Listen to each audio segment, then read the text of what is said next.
Hello everyone, my name is Brayden, this is Airless Cool 9, and in today's video, Wizards of the Coast released a new look at the 2024 Dungeon Master's Guide about new magic items and crafting rules.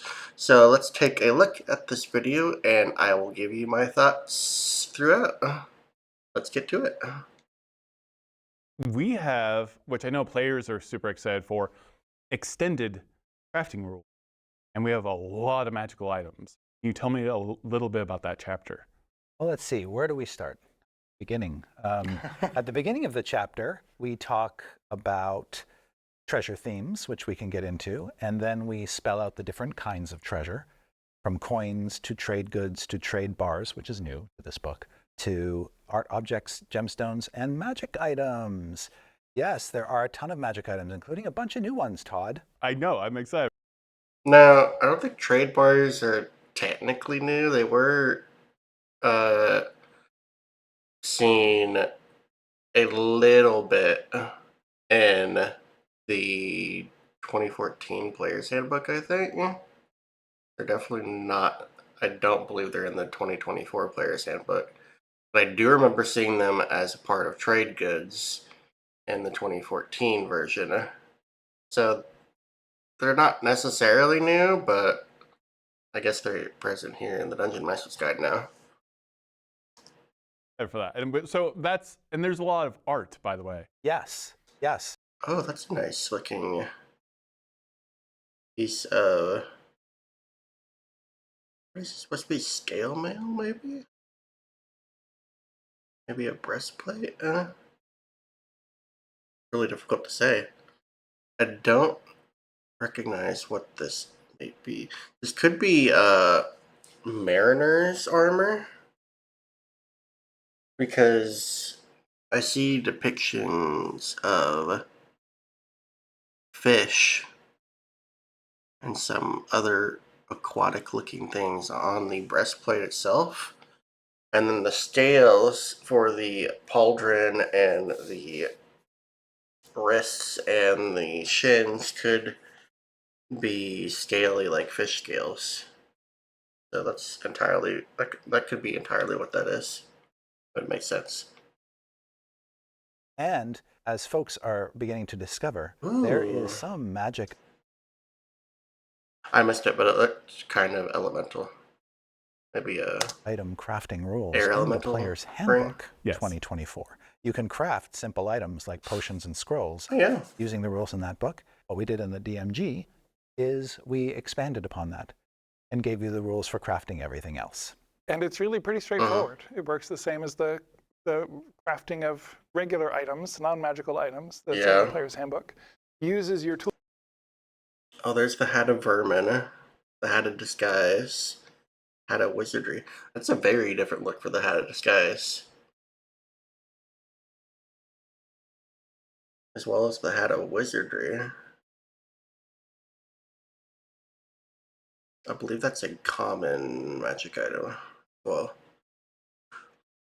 so it's the Hat of Vermin. Those are both from, I want to say, Tasha's is where they introduced common magic items. Hat of Vermin's kind of funny. Tool proficiencies and your arcana proficiency and the spells you know to help you make the items you want. Yeah. So first of all, as James said, you need to have the arcana skill to make magic items. Then, once you've decided what item you need to make, you have to have the appropriate tool. The fire potion. I don't know which one, though. For the job. And so if you are going to make a wand of magic missile, you need wood, cranium rats on them. Tools, which makes a lot of sense. But that's not all that you need. Because if a magic item allows you to cast a spell through the item, like a wand of magic missiles, you also have to have the magic missile spell. Yeah, logical. Yeah.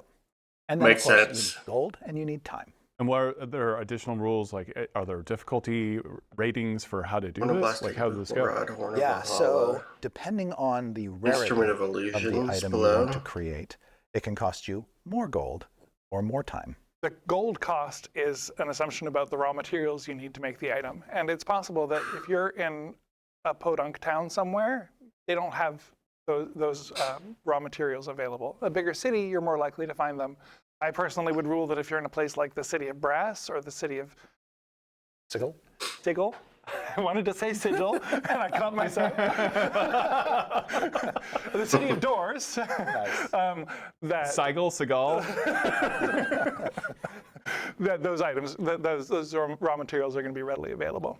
Perfect. Yeah. So if you're a wizard, it behooves you to be maybe sometimes near town.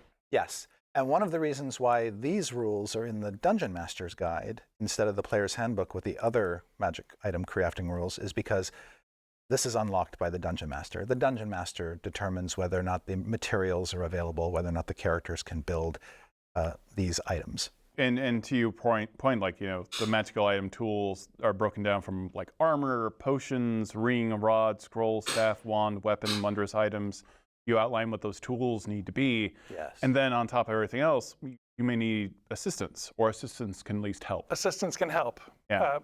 The time required to make an item is basically person hours, so more people means fewer hours. Which again can help, if you have a bastion and you've got hirelings, this all kind of ties together.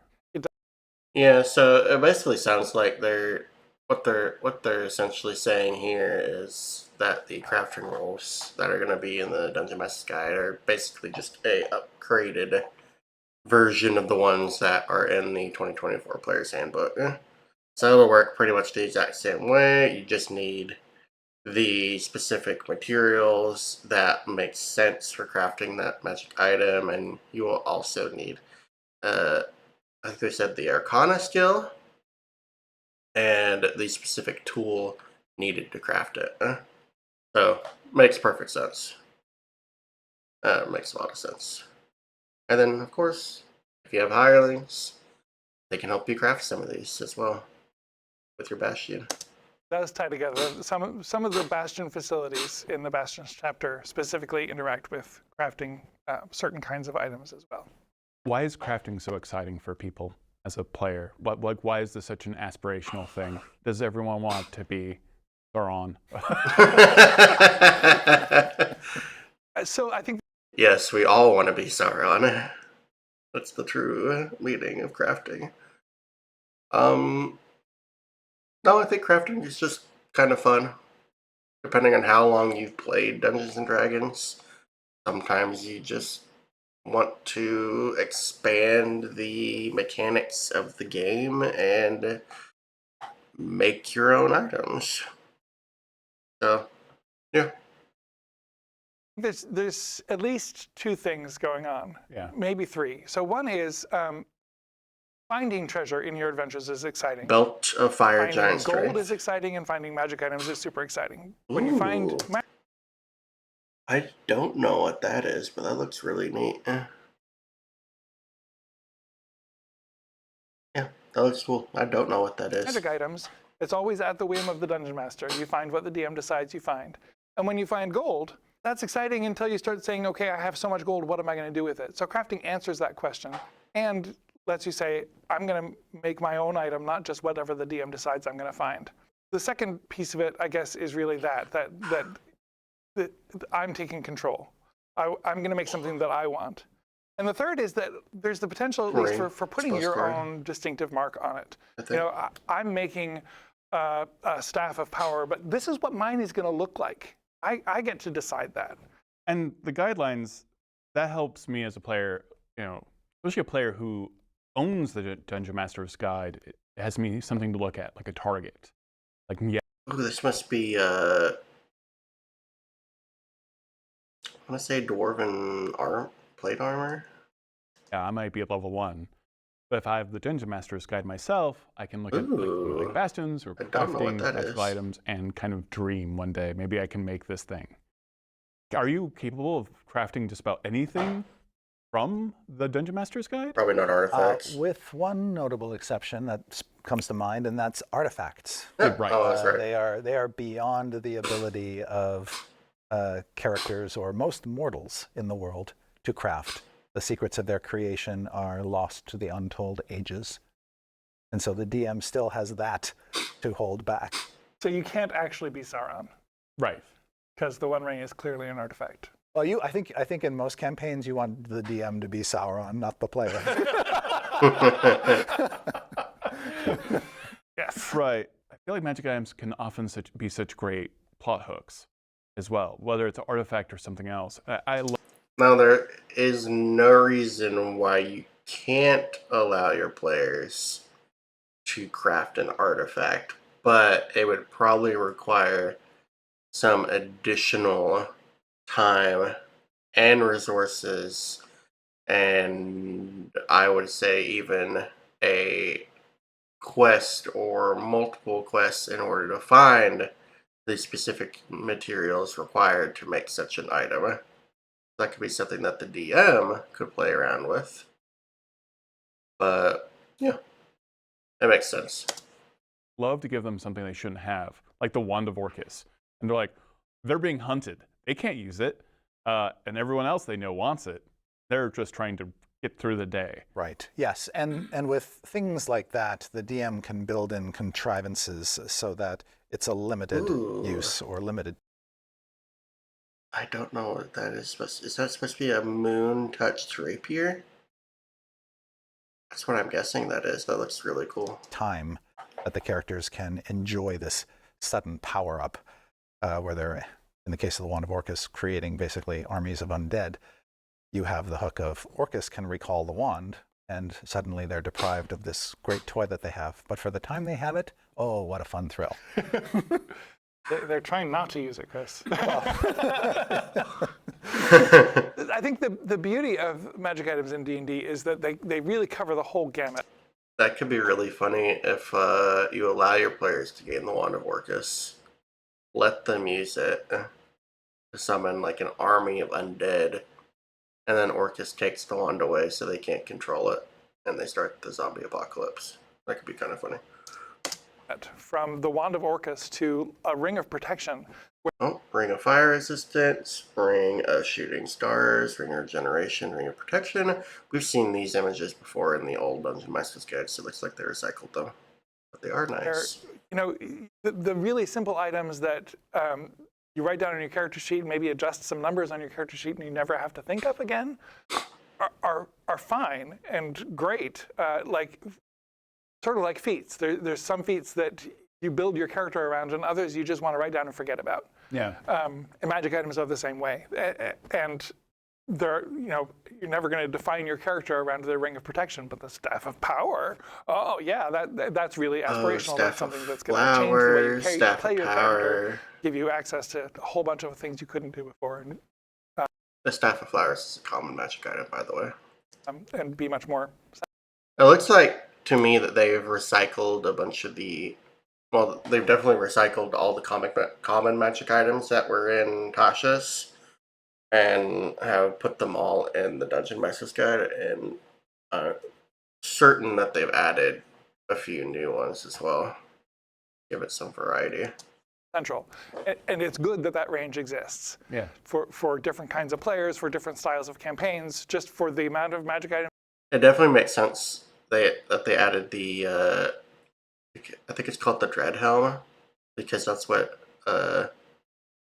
Duke wears in the background. It's the Dread Helmet. You can be as Monty Hall as you want if you're giving out a bunch of things that are Potion of Fire Breath. That's what that is. Don't have a big impact on the story, but save the items that really change your character as rarer seasoning. And for those young viewers that don't know who Monty Hall is, it's just giving away just too many prizes. Or it's like Oprah, look under your seats. It's just you hand your players a lot of power, and then you may regret a little bit of that later on. Yes. Well, good news, Todd, for you. Yeah. We put in a tracking sheet so that you can keep track of how many magic items you have displayed.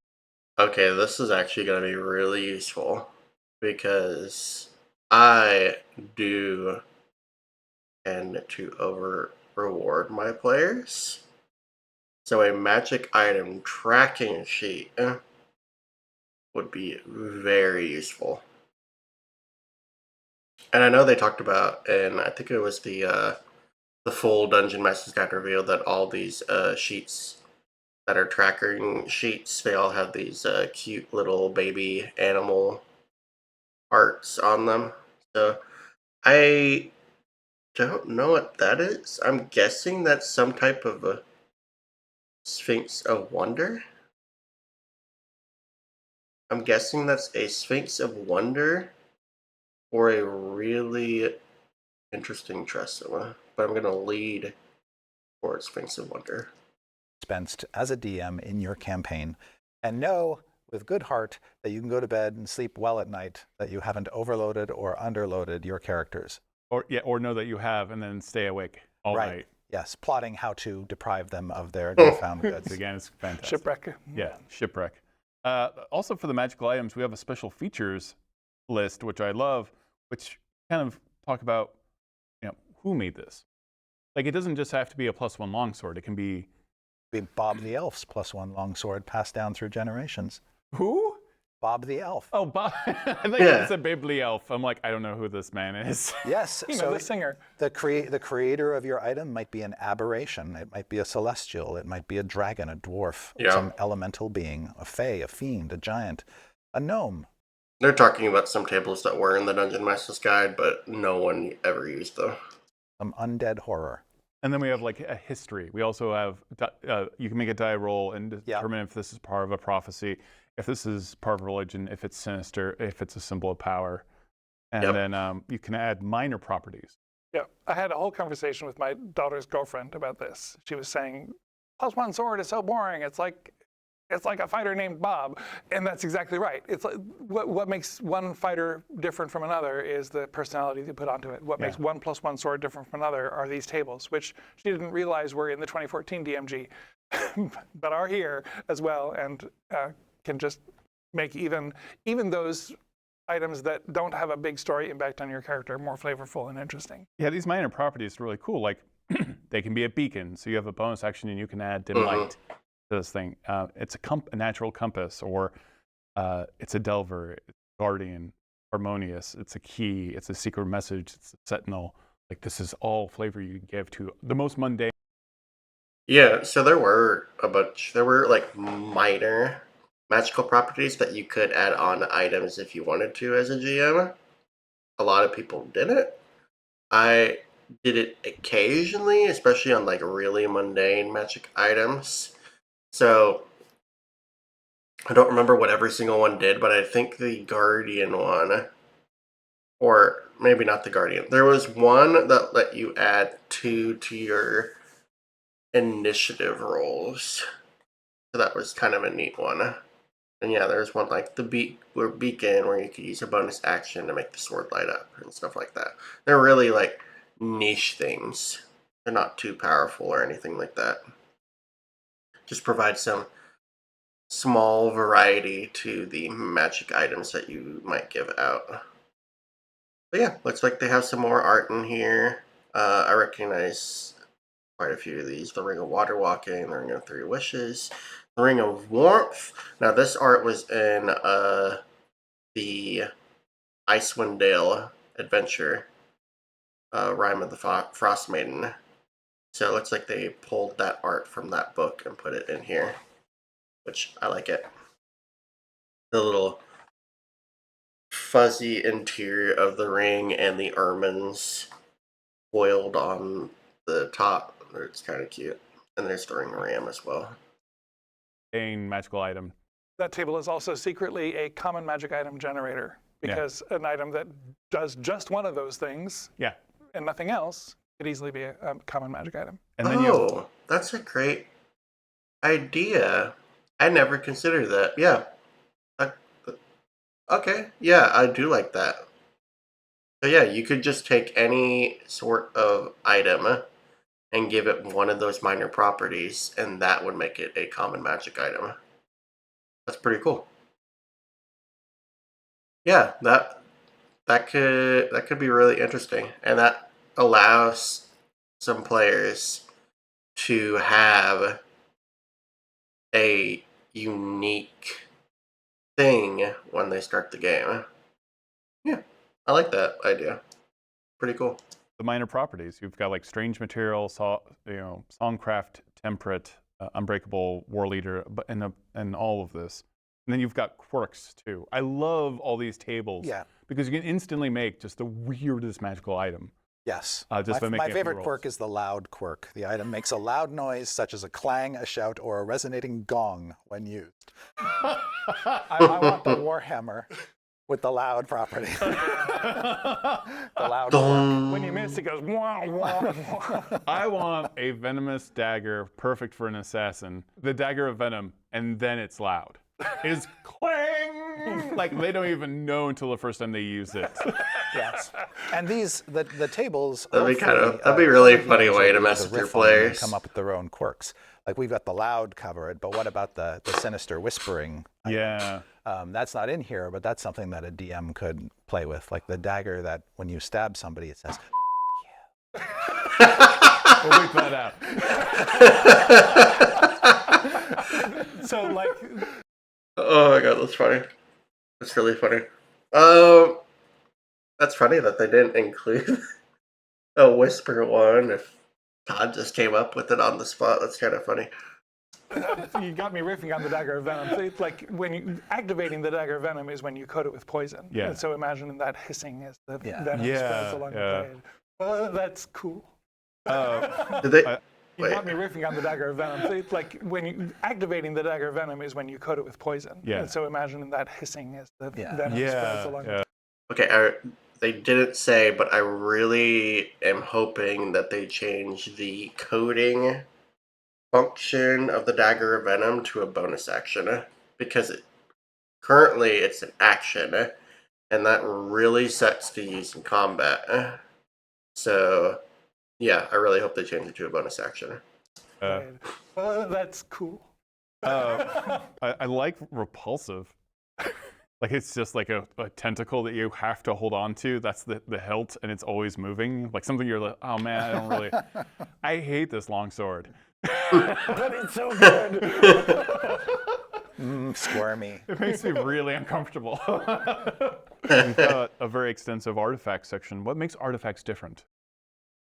I'm really wondering what. I'm really wondering what the sword is here, because I wonder if it's supposed to be like maybe some type of energy sword. Because I know they added in Hank's energy bow into this book. I wonder if they made a melee equivalent. It would make sense. You've got tables for. Also interesting that sword is kind of broken at the top as well. For beneficial properties like the 4 major ones, minor ones, and major detrimental properties. Yeah, artifacts are as powerful as magic items can get, and in most cases, artifacts are unique. Not always. A DM can have artifacts that aren't unique, but they're so distinctive that their names alone suggest their uniqueness or their power. Mm-hmm. You know, the Wand of Orcus, Black Razor, this spooky, starry night sword. Yeah. The Eye of Vecna. You know, they have. They Tome of the almost Still beg Tongue. you to learn more about the story of their creation and what they can do and who made them and why. The artifacts have these stories kind of baked into them so that you understand why someone set out to create something of such power. And then the other distinctive thing about artifacts is they have many layered abilities, from minor properties to things that only the most powerful spells in the game can duplicate. And that randomness goes all the way back to the beginning of the game, where the idea was basically, yes, the Wand of Orcus has these properties. It does this list of things in Orcus's hands. That's what it's made to do. But when somebody else gets it, it starts misbehaving. It might have clear negative effects on the person trying to wield it, because it wasn't made to be wielded by that person. It was made to be wielded by... Got some more items here. The Pipe of Smoke Monsters, which is a fun common item. The Perioperative Wound Closure, the Pipes of Haunting, and the Pipes of the Sewers. Nice. And there's also an amulet over there. That's the Amulet of Health. By Orcus. And it might do random cool things as well. Some of these are just classics. when you become attuned to the artifact, you take 8d10 psychic damage. That one sucks. The artifact imprisons the death slot. There's a 10% chance of it escaping the item every time you use it. That stuff I love. I'm looking at the negatives a lot. I noticed that. I wonder why that is tough. Yeah, I mean, there are great beneficial traits too. Yeah, just like if you're attuned to the artifact, your speed is increased by 10. Who doesn't love that? Or you regain hit points faster. Yeah. While attuned, you can actually cast a spell. You couldn't cast without the item. When you're attuned to the artifact, other creatures can't take a short or long rest while within 300 feet of you. Yeah, that's a detrimental property.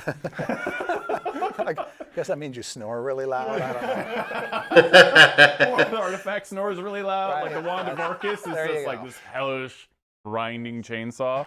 I love it. Yeah, that could be funny. a lot of fun. And this is having kinda fun my in this favorite thing video. that I grew up with. Sentient magical items. I find that charming to have, like, there's this NPC living in your sword, and you may not agree with it, right? Like, you've got a bunch of qualities here for sentient. Yes, when you decide that an item, and it doesn't have to be a weapon. Yeah. You could have a sentient crystal ball. You could have a sentient pair of boots. That would be weird, but you could do it. Yeah. Don't tread on me. But It can only talk when your feet aren't in it. yes, but the things you. I'm trying to have a conversation here.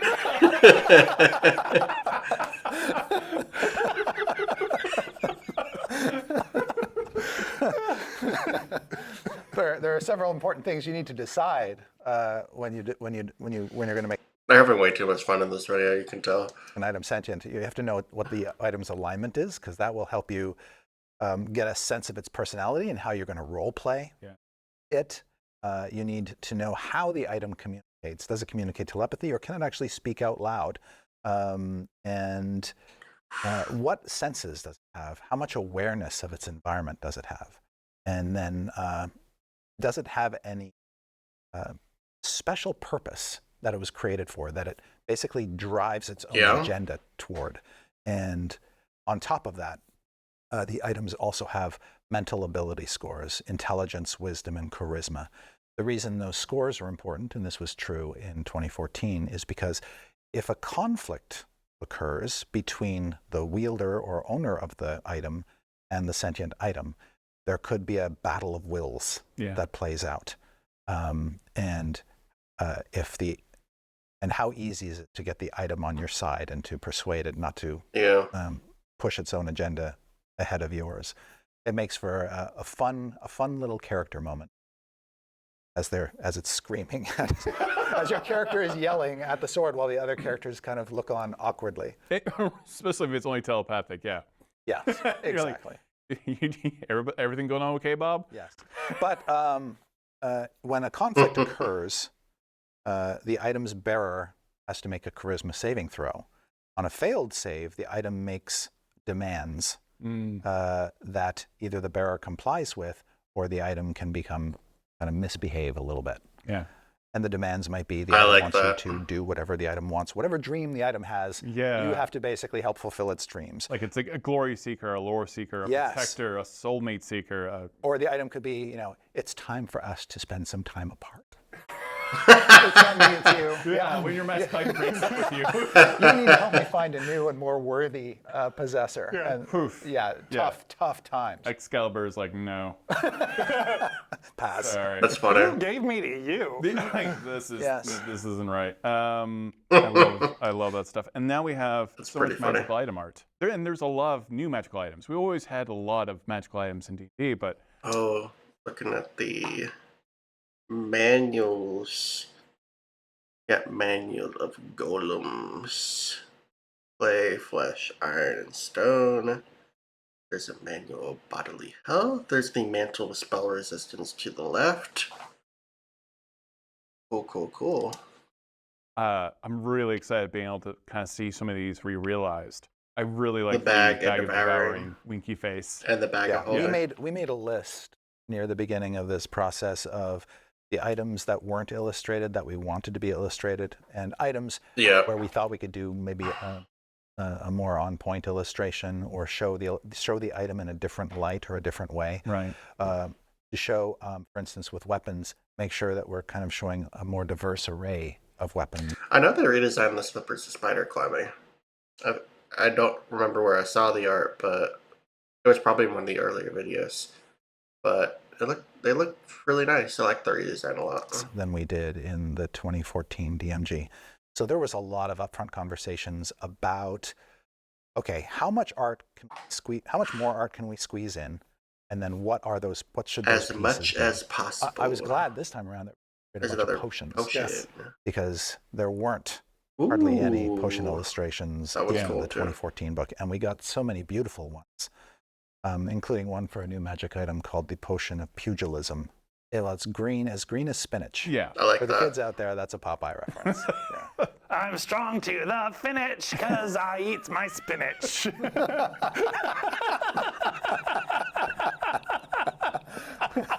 See, that was free.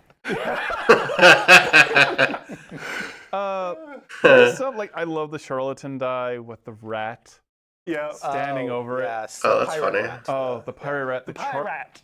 Oh It's my gosh. so charming. It makes some of these magical items like the hat of vermin. We have this lovely toad sticking out of Yes. this. Yes. Very Now, the Rat grimy of hat. Vermin There's was also a in grub. Xanathar's guide. We picked Oh, that up Xanathars. along with a bunch of other common items Yeah. and put them in here because one of the other things I've been incorrect. So the common magic items were in Xanathars. My mistake. we knew from the 2014 book is that we didn't have a lot of common items. Yeah. Ooh, And I like so that cloak. To mantle. give that rarity its due, we Is pulled the a hat bunch always of the your dream? Xanathar's Yeah. Guide to Everything items into here and then created a few new ones Oh wait, that was probably the cloak of many fashions. as well.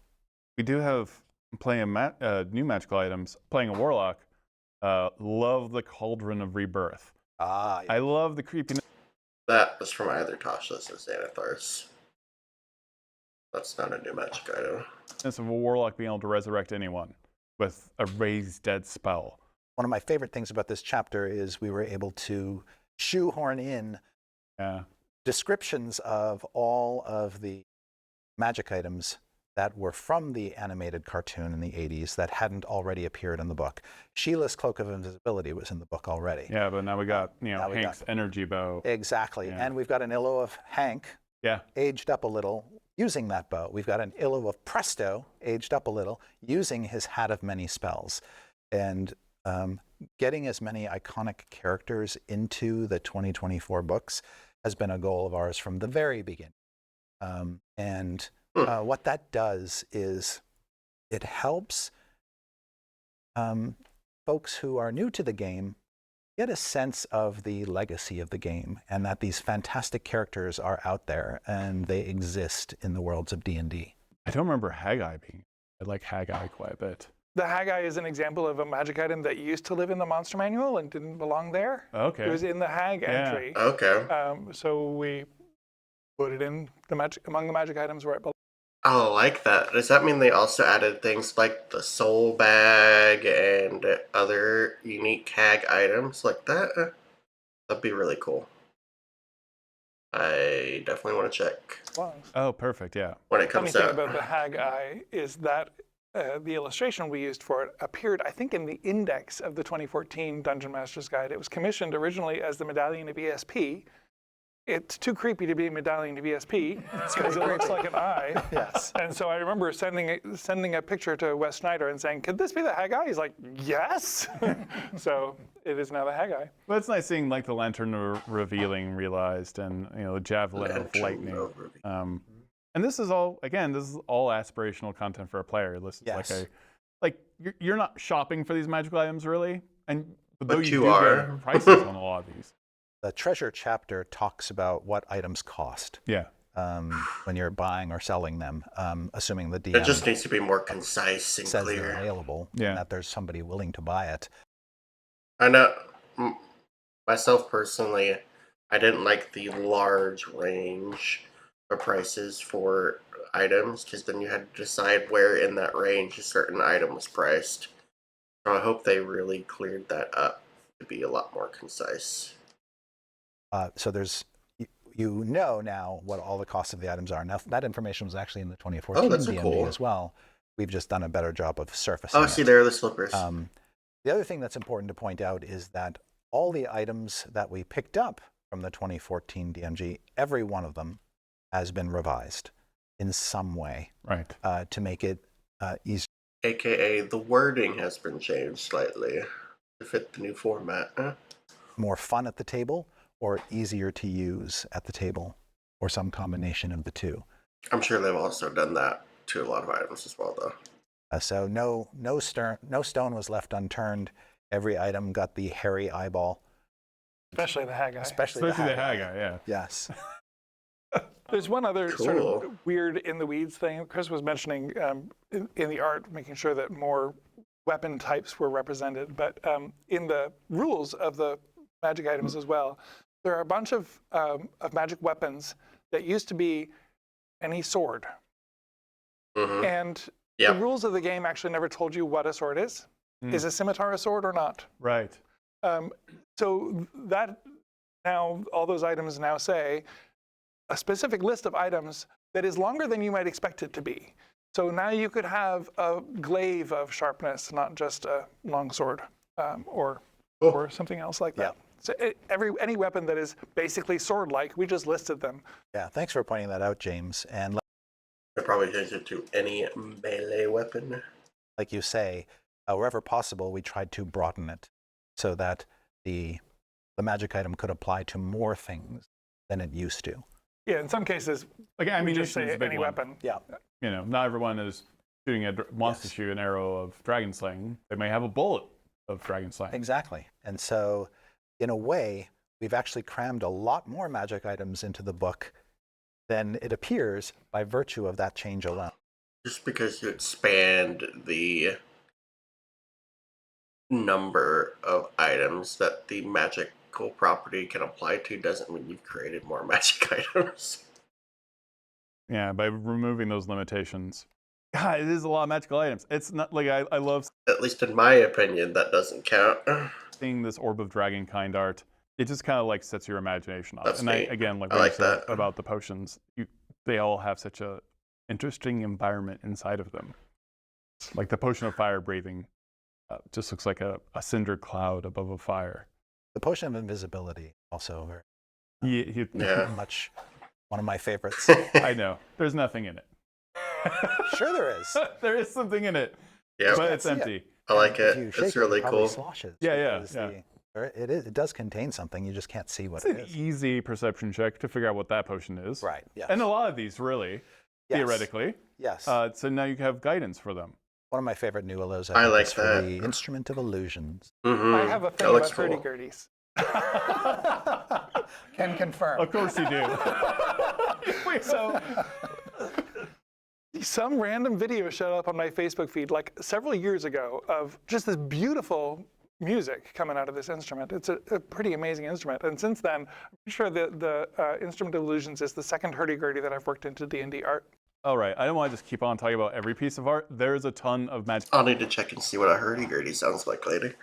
item art. And the whole chapter is beautiful. Yeah. Yeah, Trish Yoakum is one of our great graphic designers who's worked with us for so long and done so much fabulous work, and she really outdid herself on this book. Yeah. It's just lovely to see. I hate the talking doll. You hate the talking doll? I don't hate the talking doll. It's super cute. We tried not to make it super creepy or anything. I know, that's my We instinct. went out of our way to make it kind of cuddly and Just fun. give it a big growly voice. Yeah. But it is right next to the tentacle rod, and that's a little unnerving. That doesn't help. And Bobby's Thunderous Great Club. Yes. Yeah. Ponda Polymorph is fantastic. Some of this much. art was in the 2014 book. We've just Yeah. reframed it and kind of positioned it differently so that it feels fresh. And then we have all those tables for like what you find when you find it and stuff like that. Shall we talk just very briefly about the themes? 'Cause Yeah, they're related please. to another book coming out. Yeah. So the random magic items tables are grouped into 4 categories of items. There's arcana, implements, armaments, and relics. He did say that this relates to another book that's coming out. Oh wait, I wonder if he's talking about the monster manual. So in the monster manual, when that Oh, comes out early next year, every monster entry is going to have a treasure entry that indicates what kind of treasure a monster is likely to collect. So if you see Arcana there, that tells you something about the kind of magic items you're going to find there. It also suggests maybe the monster has a lot of gems. When you figure out the monetary value of his treasure, that money might be in the form of gems, because Arcana and gems go together. Whereas if you see relics in another one, that's a different set of tables of magic items and a different kind of, more likely to be art objects for their monetary value. Okay. It's just a way to help the DM make treasures more thematically flavorful for themselves and for the kind of monster that you find the help treasure make them with. feel like they make sense. Yeah. Yes. It's also helpful to the DM so that the DM can think about the different. I know this is like talking about the Once Manual, but I do like that they're adding in this treasure thing to this, all the monster entries now, so that it's helpful for you to pick treasure that a certain creature might have on its person. Different types of characters in the party. Like Arcana items are generally going to be more useful to wizards, sorcerers, warlocks, whereas implements, which are very utilitarian, are probably going to benefit, classes like rogues. And so, as the DM is populating their adventures with treasure and magic items, or thinking about giving a magic item to a character, they can narrow down the list with the aid of these very helpful classifications, because armaments are fairly clearly weapons, shields, armor. Fighters are going to love them. Yeah. Paladins are going to love them. Relics, druids, and clerics are going to love them. It's just another way for the DM to sort of sift through the vast amount of magic items and winnow down to the ones that are actually I like that. Applicable to applicable. that. To that character. And it's helpful too if you're creating a character at a higher level, play in a one-shot or to start a campaign at higher level, using the advice that's now in the player's handbook about how many magic items you start with. There's advice in here about one way to approach figuring out what those magic items are is to roll on the table that's for the category that's appropriate for that character. That's going to be so helpful. Thank you so much for watching. Every week leading up. Okay. So that was some interesting information. I like what they were able to supply us with there. There's quite a bit of info. I don't see any new things about this specific video, any new articles. There's something about how the 2024 Dungeon Master's Guide makes it easier to be a first-time DM, which is maybe something that you guys will want to read on D&D Beyond. But yeah, that is the video on new magic items, and I guess they talked a little bit about magic item crafting rules. Sounds like a bunch of nice info, a lot of new things. Well, I say a lot of new things. Gonna be a few new magic items, some updated rules, some clear and concise rules that you can use to make magic items your own and makes them unique. A lot of updated descriptions, a lot of updated things. Yeah, looks like a bunch of fun, interesting information. I look forward to it once it releases here at the beginning of next month. So, yeah. Thank you all for watching. I greatly appreciate your time. Please like the video and subscribe if you want to see more content from me. I greatly appreciate it, and it helps with my channel. And I will catch you all in the next video. So have a good one, and we'll see you later. Bye.